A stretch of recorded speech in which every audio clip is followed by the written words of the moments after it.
Hey guys, EDDBUD. Welcome back to the channel. Today I have for you a rundown of the Adidas running shoes of 2020. I've really been enjoying the current Adidas running shoe range, and today we're going to take a deep dive into their many facets and attributes. From the Adizero Pro through to the SL20, let's take a few minutes to enjoy some of the German shoe manufacturer's best stuff from 2020. One omission to that is we don't have the Adizero Adidas Pro. Not officially released as of yet. I know a few people have got it. It's a very interesting looking shoe. Literally, just as I press record, a plane goes over. So let's start off with a daily shoe, a soldier of day-to-day running.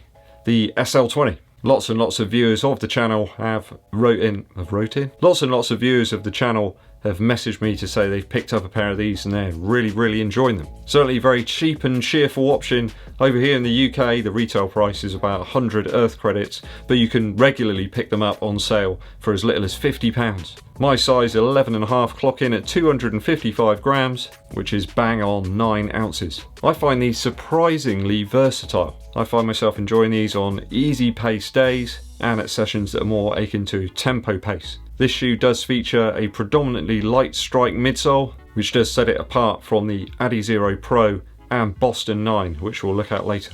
So no boost here in the SL20. This is the summer ready version of the shoe and a more conventional mesh upper. The 10mm drop here really does lend itself to doing some faster work if you want to, perhaps over some shorter distances. But I would say that some runners might find the light strike only cushioning a little bit light for them over more lengthy distance sessions. Do be quite cautious of the sizing in the SL20. I have noticed some people have had to go up a full size in this one. Even the Adidas website suggests that going up a full size could be a thing. I found going up half a size gave me the optimum fit. But like I always say, I'm just one runner. So I think a really great daily option. Slightly thicker upper on this one, but if you can pick it up for as little as £50, it presents super value. I find up to about 7 to 8 miles is probably all I want to do in this shoe. Not sure I'd want to go on the 15-mile long run in the SL20. That side, still nice light and nimble shoe for daily use. And now for something completely different. So I think for racing up to 5 or 10k, I'd probably pull out the Takumi Sen 6. This one weighs in at only 230 grams in my UK size 11.5. That's 8.1 ounces. An interesting shoe here with predominantly light strike in the midsole and then a section of boost up here in the forefoot. Certainly a performance shoe this one, and certainly not one you probably want to pull out on a daily basis. So we have a much lighter upper here, material called Cellar Mesh, also utilised within the Adizero Pro. With that light strike implementation here, we have a shoe that mimics the performance of a race flat. Certainly one aimed at pace, and as I mentioned, not one you'll probably want to use on a daily basis. We've got a very aggressive outsole pattern here with Adidas's quick strike. Viewer Amado Rodriguez states that you probably want to use this one on track for the time being. I can see why as well. It would probably grant you exceptional grip and traction on a rubberized surface. So I would say I have achieved great results using the Takumi Sen 6 on more predictable terrains and flatter surfaces. Tarmac and pavement, no problem. Not sure I'd want to use it on anything that resembles a bumpy trail. So the two we've looked at so far actually represent the two lighter shoes that I have in the current Adidas range. They probably give the most enhanced underfoot terrain feel. Stack heights here really are relatively low by today's standards. Maybe a shoe you could train in and one you could race in perhaps. Though there is a £40 difference between the SL20 and the Takumi Sen 6. So one of the more recently released Adidas shoes is the Boston 9. This shares some DNA from both the SL20 and the Takumi Sen 6. The upper's quite similar in terms of the material used on the SL20, though the tongue looks like it's come from the same factory area as the Takumi Sen 6, though it is much more padded. The upper in the Boston 9 is by far the roomiest of all of the 4 shoes that I'll look at today. Perhaps you could say the most generous of any Adidas shoe upper that I've tried over the past 30 years. In a UK size 11.5, this shoe weighs in at 279 grams, which is 9.8 ounces, making it the heaviest of the 4 shoes today. Only by a little bit though. As I mentioned, the tongue in the Boston 9 is very similar to that found in the Takumi Sen 6, only in terms of its shape though. Far more padding here in the tongue and the upper of the Boston 9. The Boston 9 does appear to have a light strike element to its midsole, but on closer inspection it's very easy to see that the boost actually stretches all the way up, almost to the very end of the shoe. You can see just underneath your toes there that the light strike does extend across. It's only a very small portion though. I'd suggest that the Boston 9 is probably the least fitting of all the uppers of the shoes we're looking at today, but that additional room is somewhat welcome if you're thinking about using the shoe on longer runs. Perhaps you might opt for a slightly thicker sock, and of course those longer runs you need to allow for some expansion of the foot over time.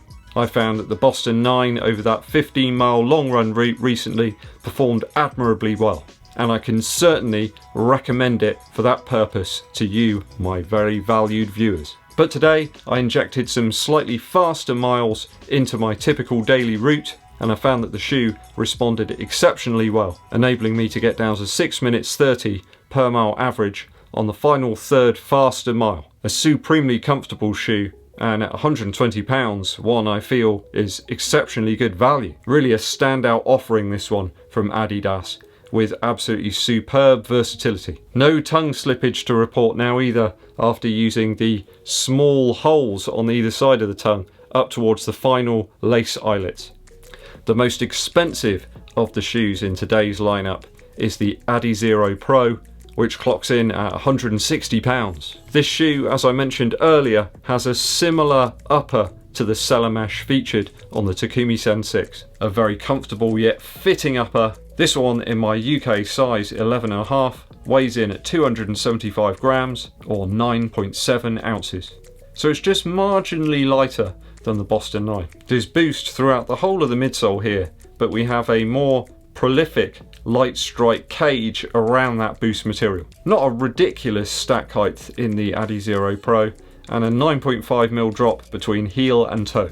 To me, the lockdown is probably the best of all four shoes in today's rundown. I found the lockdown in the Adizero Pro to be superb and consistent across the miles. I used the additional lace eyelets here to further improve that lockdown, but again, viewer Amado Rodriguez suggested he didn't need to utilise those. He got a great lockdown straight out the box using the standard lacing configuration. I concur with Amado as well in terms of his appreciation of the light strike usage in the midsole. It's by far more noticeable here in the Adizero Pro than within the Boston series. I also agree where he suggests that the use of the Adiwear here in the heel is undoubtedly going to boost the durability of the shoe. No pun intended. A more generous spread of continental rubber here in the forefoot meant that this was a shoe I pulled out for some speed work late last week. I really love interval work. I don't know what it is about it. You have to really raise yourself up at certain points, and I really enjoy that. I think it reminds me of performing on stage actually, where you've got a song you've got to perform for a certain number of minutes and then you get a brief respite in between. I think that's why I like it so much. Sadly, no gigs at the moment. Hopefully they'll come back sometime soon. It won't stop me from buying that Brian Setzer signature Gretsch either. So over those 8x400 metre repeats last week, I got down as low as 6 minutes 10 per mile average, or 3 minutes 50 per kilometre. I think my best 400 metre rep was about 1 minute 30. It's not going to break any records by any means, but fast for me. Great traction underfoot and a very exciting ride all round in the Adizero Pro. So how will I continue to utilise these shoes within my rotation? I do feel a little bit like Man City boss Pep Guardiola, with an embarrassment of choice as to which shoe I should utilise. I think for a 5k road race or some type of speed work on the track, it'll probably be the Takumi Sen 6. I think the quick strike could be dynamite on that rubberized track. I think the Boston 9 and the SL20 for sharing daily work between 5 and 15 miles.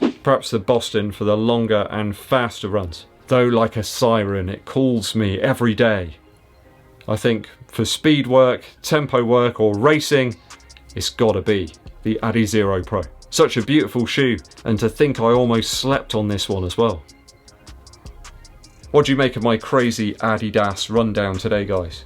Are you enjoying any of these shoes? Have you purchased them and didn't get on with them? Let me know your thoughts and opinions in the comments below. a musical interlude. I mentioned about that Brian Setzer guitar earlier. It really got me back into listening to Setzer.